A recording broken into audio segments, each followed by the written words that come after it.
Dear student, नमस्कार। मैं राकेश कुमार, सहायक आचार्य राजनीतिक विज्ञान, राजकीय महाविद्यालय मेडता से।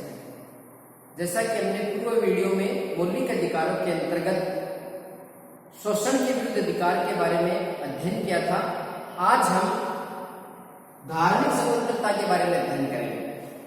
देखिए, भारतीय संविधान के अंतर्गत जो धार्मिक स्वतंत्रता का जो अधिकार दिया गया है वो भारतीय संविधान के अनुच्छेद 25 से 28 तक, यानी धार्मिक स्वतंत्रता का अधिकार कहां पे? संविधान के अंदर अनुच्छेद 25 से 28 तक। भारतीय संविधान के अंदर जो चौथा मूल अधिकार है वो धार्मिक स्वतंत्रता का अधिकार है, और यह अनुच्छेद 25 से 28 तक धार्मिक स्वतंत्रता की व्यवस्था की गई है।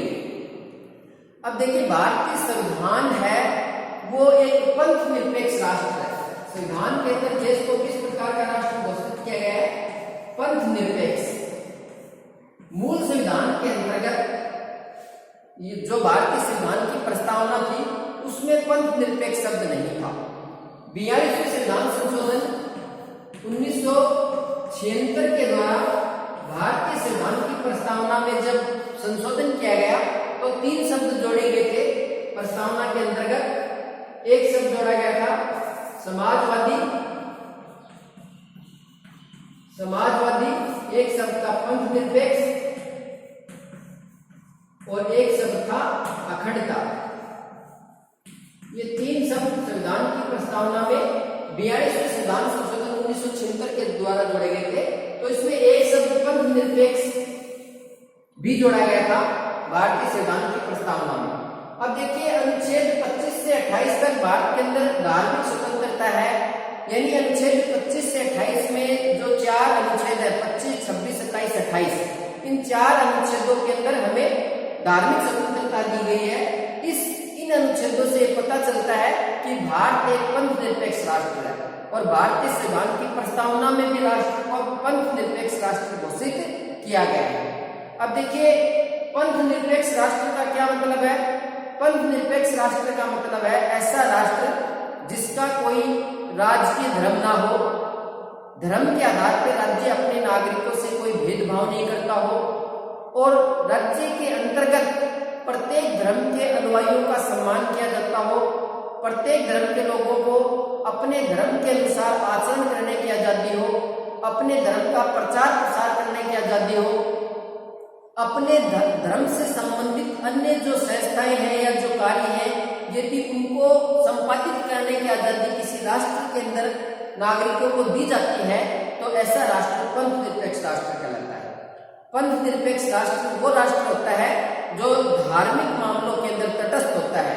उस समय तक वो कोई हस्तक्षेप नहीं करता जब तक सदाचार, नैतिकता या लोक व्यवस्था के लिए ऐसा करना आवश्यक न हो। तो भारत जो राष्ट्र है वो एक पंथ निरपेक्ष राष्ट्र है। इसका पता हमें अनुच्छेद 25 से 28 तक जो धार्मिक स्वतंत्रता का अधिकार है उससे चलता है, और भारतीय संविधान की प्रस्तावना के अंतर्गत जो 42वें संविधान संशोधन 1976 के द्वारा जो पंथ निरपेक्ष शब्द जोड़ा गया है उस चीज को पढ़कर हमें ये पता चलता है कि हमारे देश में सभी धर्मों के लोगों के साथ, चाहे वो हिंदू हो, चाहे मुसलमान हो, चाहे सिख हो, चाहे ईसाई हो, चाहे पारसी हो, सभी धर्मों के लोगों के साथ राज्य के द्वारा समान आचरण किया जाता है, समान बर्ताव किया जाता है। राज्य अपने कानून बनाते समय, अपनी नीतियां निर्धारित करते समय, सार्वजनिक पदों पे व्यक्तियों को नियोजित करते समय धर्म के आधार पर नागरिकों के साथ हमारे यहाँ कोई भेदभाव नहीं किया जाता है। तो इस प्रकार भारत है वो पंथ निरपेक्ष राष्ट्र है। अब हमें छोटी सी बात और समझने का प्रयास करते हैं कि कहीं कहीं पर पंथ निरपेक्ष और धर्म निरपेक्ष शब्द हैं, उन दोनों को एक समान समझा जाता है। पंथ निरपेक्ष और धर्म निरपेक्ष। देखिए, संविधान के अंतर्गत राष्ट्र को पंथ निरपेक्ष राष्ट्र बनाया गया है, धर्म निरपेक्ष राष्ट्र नहीं बनाया गया। कोई भी राष्ट्र है वो पंथ निरपेक्ष हो सकता है, परंतु कोई भी व्यक्ति है वो धर्म निरपेक्ष नहीं हो सकता। धर्म शब्द है वो संस्कृत भाषा के ध्रय धातु से बना है। संस्कृत भाषा के ध्रय धातु से बना है, और इस ध्रय धातु का मतलब होता है धारण करने योग्य कर्तव्य, धारण करने योग्य करते। यानी जो व्यक्ति के धारण करने योग्य कार्य है उन्हें धर्म कहा जाता है। जैसे कि हमारे धारण करने योग्य कार्य ईमानदारी है, सदाचार है, नैतिकता है, सत्यवादिता है, परोपकार की भावना है, दया की भावना है। ये जो धारण करने योग्य गुण है उनको धर्म कहा जाता है। तो कोई भी व्यक्ति धर्म से निरपेक्ष नहीं हो सकता, न ही व्यक्ति को धर्म से निरपेक्ष होना चाहिए। तो भारत का संविधान भारत को पंथ निरपेक्ष राष्ट्र बनाता है, धर्म निरपेक्ष राष्ट्र नहीं बनाता है। तो इन दोनों शब्दों को हम समानार्थी नहीं समझे, भारत के अंदर राष्ट्र को धर्म निरपेक्ष राष्ट्र बनाएंगे। अब हम समझने का प्रयास करते हैं धार्मिक स्वतंत्रताओं के जो 4 अनुच्छेद है 25 से 28, उनको समझने का प्रयास करते हैं। तो सबसे पहले अनुच्छेद 25 के बारे में जिक्र करते हैं। अनुच्छेद 25, अनुच्छेद 25 देखिए, अनुच्छेद 25 में कहा गया है सदाचार, सदाचार, लोक व्यवस्था, सदाचार, लोक व्यवस्था और स्वास्थ्य एवं अन्य उपबंधों के अधीन रहते हुए प्रत्येक व्यक्ति को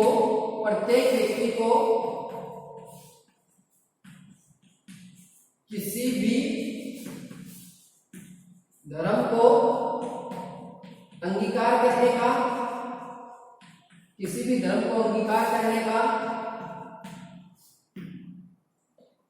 प्रचार प्रसार करने का, प्रचार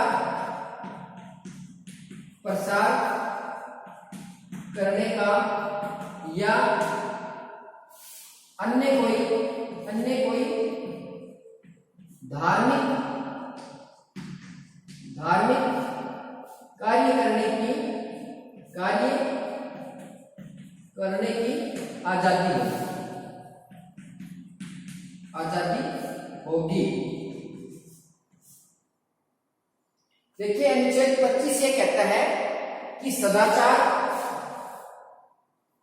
लोक व्यवस्था और स्वास्थ्य, या लोक व्यवस्था, सदाचार और स्वास्थ्य, ये शब्द ये पहले आ सकता है।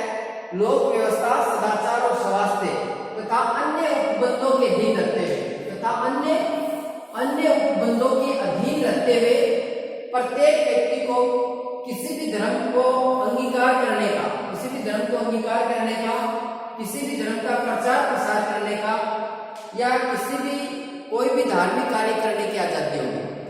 अनुच्छेद 25 के अंदर स्पष्ट कहा गया है कि हम सदाचार को ध्यान में रखते हुए, लोक व्यवस्था को ध्यान में रखते हुए, अपने स्वास्थ्य को ध्यान में रखते हुए किसी भी धर्म को अंगीकार कर सकते हैं, किसी भी धर्म को ग्रहण कर सकते हैं, किसी भी धर्म को अपना सकते हैं और अपने धर्म का प्रचार प्रसार कर सकते हैं, या अन्य जो कोई धार्मिक कार्य है उन कार्यों को हम कर सकते हैं।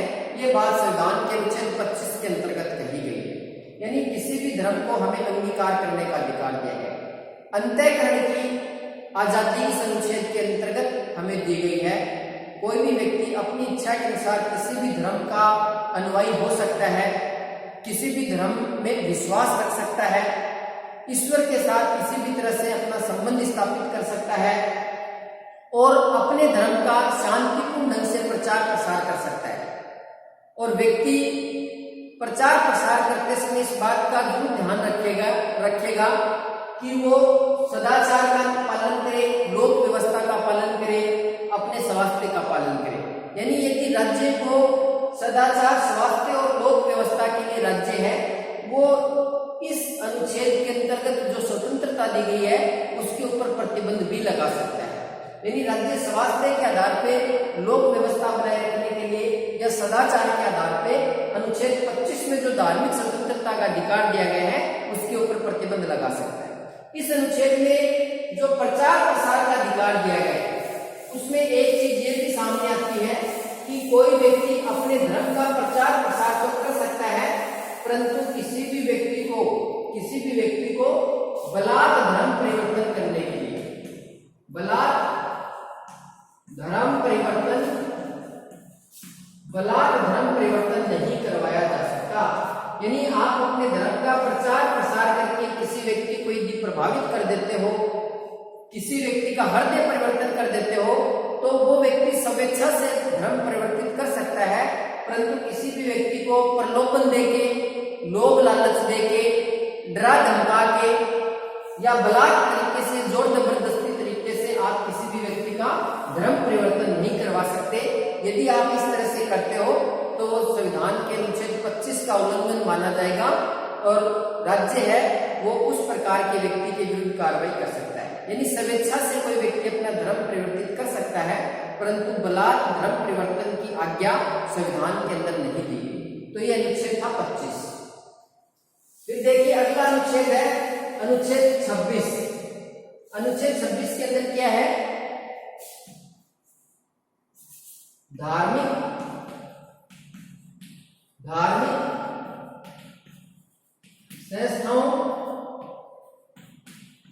संस्थाओं की स्थापना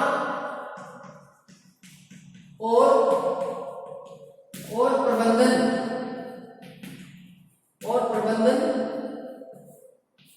प्रबंधन का अधिकार। धार्मिक संस्थाओं की स्थापना और प्रबंधन का अधिकार, यानी संविधान का अनुच्छेद 26 हमें धार्मिक संस्थाओं की स्थापना करने की आजादी देता है और उन प्रकार की संस्थाओं का प्रबंधन करने की आजादी देता है। यानी प्रत्येक धर्म के नागरिकों को ये आजादी है कि वो किसी भी प्रकार की धार्मिक संस्थाओं की स्थापना कर सकते हैं और उन संस्थाओं का प्रबंधन कर सकते हैं। धार्मिक संस्थाओं के लिए चल और अचल संपत्ति का अर्जन कर सकते हैं और उस प्रकार की चल अचल संपत्ति का विनियोजन कर सकते हैं या उसका प्रबंधन कर सकते हैं। तो अनुच्छेद 26 प्रत्येक नागरिक को धार्मिक संस्थाओं की स्थापना और प्रबंधन का अधिकार देता है और नागरिकों को अधिकार देता है कि वो धार्मिक संस्थाओं की स्थापना कर सकते हैं, किसी चल अचल संपत्ति का धारण कर सकते हैं, व्ययन कर सकते हैं और अन्य जो धार्मिक कार्य हैं या जो धार्मिक संस्था हैं उनका प्रबंधन कर सकते हैं। तो धार्मिक संस्थाओं की स्थापना की आजादी है वो संविधान का अनुच्छेद 26 हमें प्रदान करता है। अब देखिए अनुच्छेद 27।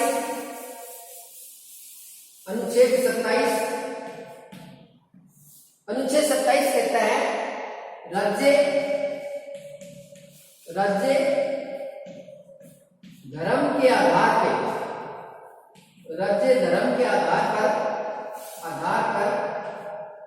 किसी प्रकार का कोई कर नहीं लगा सकता।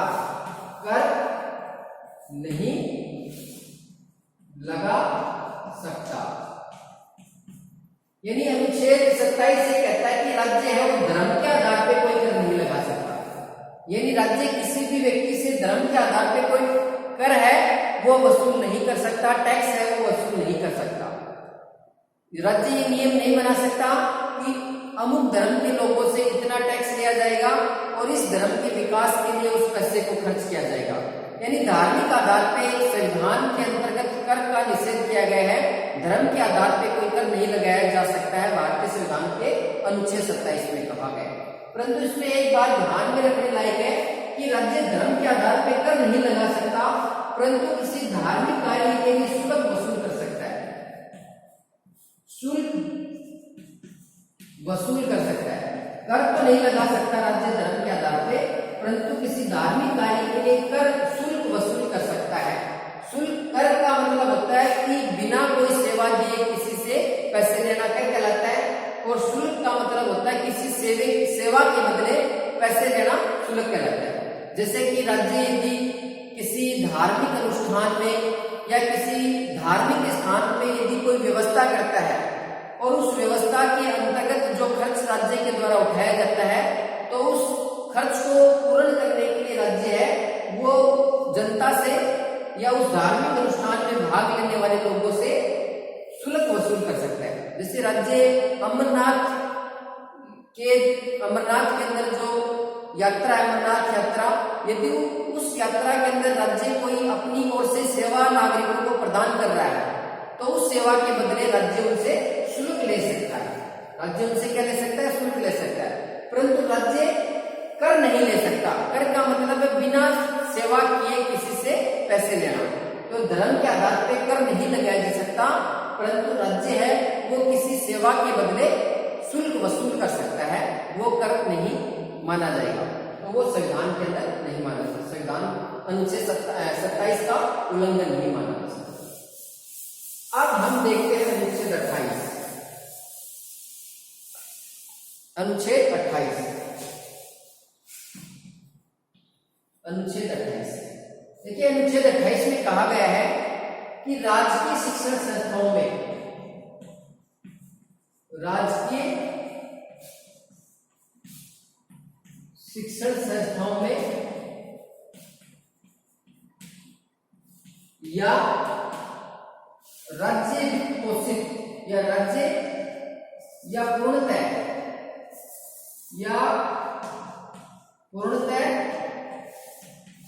राज्य वित्त पोषित या पूर्णतः राज्य वित्त पोषित राजकीय शिक्षण संस्थाओं या पूर्णतः राज्य वित्त पोषित संस्थाओं में धार्मिक शिक्षा नहीं दी जाएगी। धार्मिक शिक्षा नहीं दी जाएगी। एक व्यवस्था तो अनुच्छेद 28 ये करता है कि जो राजकीय शिक्षण संस्थाएं, जो गवर्नमेंट स्कूलें हैं, कॉलेजें हैं या अन्य जो धार्मिक संस्थाएं हैं या जो संस्था पूरी तरह से राज्य के द्वारा वित्त पोषित है, पूरी तरह से राज्य के द्वारा वित्त पोषित है, यानी जिसका पूर्ण खर्चा राज्य के द्वारा उठाया जाता है, सरकार के द्वारा उठाया जाता है, ऐसी शिक्षण संस्थाओं के अंदर धार्मिक शिक्षा नहीं दी जाएगी। यानी किसी धर्म विशेष की शिक्षा ऐसी संस्थाओं में नहीं दी जा सकती। जो संस्थाएं राजकीय शिक्षण संस्थाएं हैं या ऐसी शिक्षण संस्थाएं हैं जिनका पूर्णतया जो खर्चा है वो सरकार के द्वारा उठाया जाता है, तो ऐसी शिक्षण संस्थाओं में किसी भी धर्म की शिक्षा है वो नहीं दी जाएगी। ये अनुच्छेद 28 में कहा गया। इसके अलावा अनुच्छेद 28 में कहा गया है कि राज्य द्वारा मान्यता प्राप्त, राज्य द्वारा मान्यता प्राप्त या राज्य द्वारा आंशिक सहायता प्राप्त शिक्षण संस्थाओं में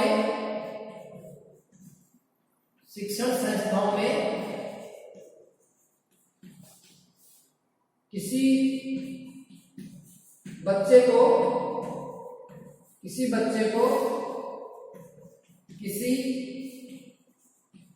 धर्म विशेष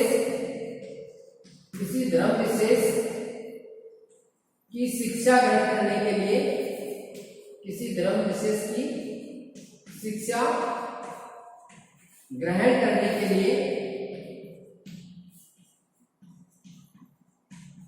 बाध्य नहीं किया जा सकता, बाध्य नहीं किया जा सकता।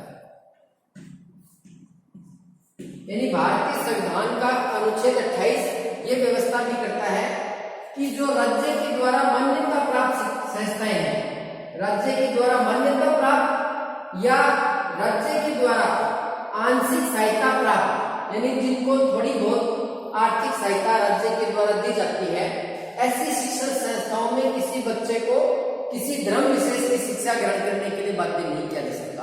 यानी राज्य के द्वारा मान्यता प्राप्त या अंशतः राज्य के द्वारा जिन शिक्षण संस्थाओं को आर्थिक सहायता प्रदान की जाती है, उन शिक्षण संस्थाओं में धार्मिक शिक्षा तो दी जा सकती है, परंतु उस संस्था में जो शिक्षा दी जा रही है उस धर्म की शिक्षा के लिए किसी बच्चे को बाध्य नहीं किया जा सकता। उसकी अनुमति के बिना उसे धार्मिक शिक्षा ग्रहण करने के लिए बाध्य नहीं किया जा सकता।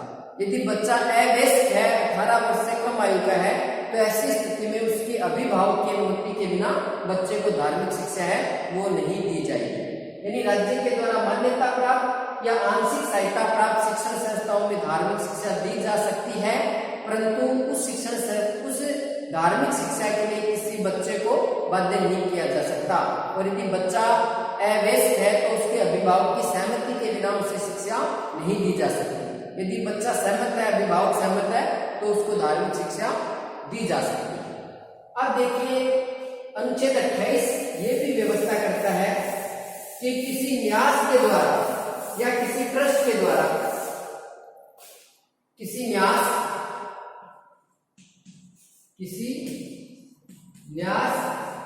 या ट्रस्ट के द्वारा यदि कोई संस्था स्थापित की गई है, संस्था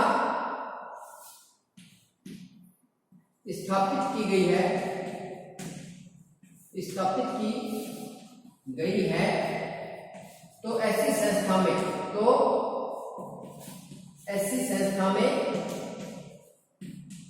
धार्मिक शिक्षा दी जा सकती है। धार्मिक शिक्षा दी जा सकती है। ये व्यवस्था भी अनुच्छेद 28 के अंदर की गई। यानी कोई न्यास या ट्रस्ट के द्वारा यदि किसी संस्था की स्थापना की गई है, तो ऐसी संस्था में धार्मिक शिक्षा है वो दी जा सकती है। ये अनुच्छेद 28 के अंदर कहा गया। तो अनुच्छेद 28 में राजकीय शिक्षण संस्थाओं में या जो शिक्षण संस्थाएं पूर्णतः राज्य के द्वारा वित्त पोषित हैं, उन संस्थाओं में किसी प्रकार की कोई धार्मिक शिक्षा नहीं दी जाएगी। और अनुच्छेद 28 में ये कहा गया है कि राज्य के द्वारा मान्यता प्राप्त या अंशतः राज्य द्वारा वित्त पोषित शिक्षण संस्थाओं में धार्मिक शिक्षा दी जा सकती है, परंतु किसी बच्चे को उसकी सहमति के बिना वो धार्मिक शिक्षा ग्रहण करने के लिए बाध्य नहीं किया जाएगा। और अनुच्छेद 28 में कहा गया है कि किसी न्यास या ट्रस्ट के द्वारा यदि कोई धार्मिक संस्था स्थापित की जाती है या कोई शिक्षण संस्था स्थापित की जाती है, तो ऐसी शिक्षण संस्थाओं में धार्मिक शिक्षा है वो दी जा सकती है। तो अनुच्छेद 25 से 28 तक भारतीय संविधान के अंतर्गत धार्मिक स्वतंत्रता की आजादी नागरिकों को दी गई है, परंतु इस प्रकार की धार्मिक स्वतंत्रताओं के ऊपर राज्य है वो लोक व्यवस्था, सदाचार, स्वास्थ्य या अन्य किसी औचित्यपूर्ण तरीके से प्रतिबंध लगा सकता है। इन अनुच्छेद 25 से 28 जो 4 अनुच्छेद है, इन अनुच्छेदों को पढ़ के हमेशा पता चलता है कि भारत वो एक पंथ निरपेक्ष राष्ट्र है और आवश्यकता इस बात की है कि राष्ट्र के समस्त नागरिक देश की पंथ निरपेक्षता का सम्मान करें और सभी धर्मों, जातियों, वर्गों के लोगों के साथ एक समान आचरण किया जाए और समाज के अंदर एक समरसता, सौहार्द का वातावरण स्थापित किया जाए, ताकि हम जो भारतीय संविधान की जो मूल भावना है अनुच्छेद 25 से 28 के अंदर जो मूल भावना संविधान की है उनको हम पूर्ण कर सकें। जय हिंद, धन्यवाद।